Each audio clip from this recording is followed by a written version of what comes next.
guys, this is Louisiana 154, famous highway.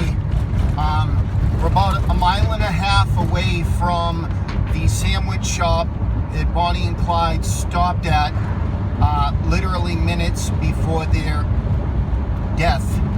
So that's where we're heading to right now. Again, hallowed historical ground, Gibsland, Louisiana.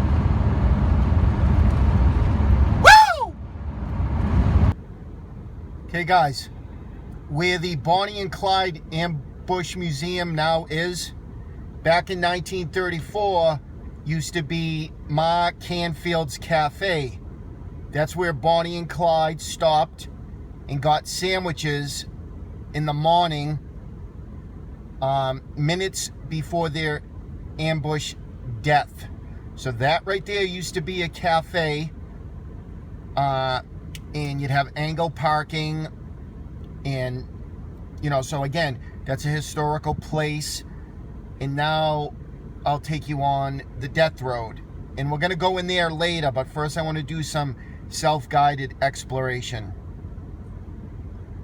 This is downtown Gibsland, Louisiana.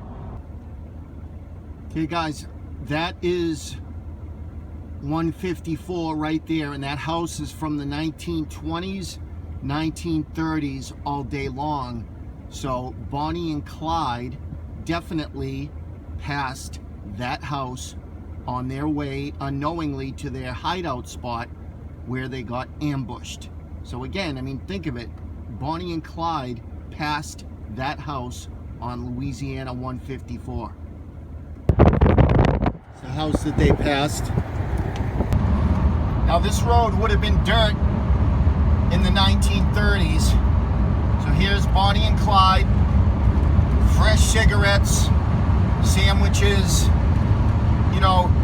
knowing that their time was numbered, but this is the road that their 1930s flathead Ford was cranking down.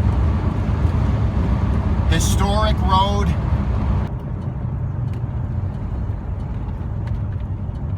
They took this right here.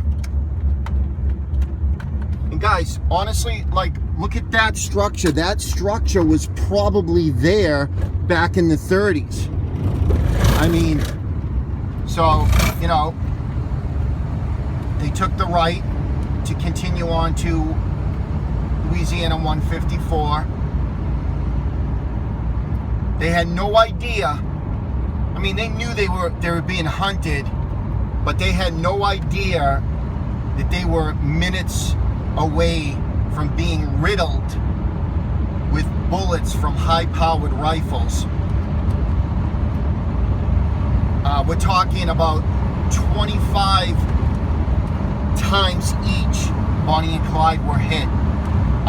Both had headshots. So again, let's time travel.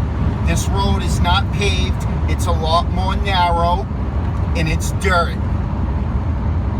So try to get that into your mind.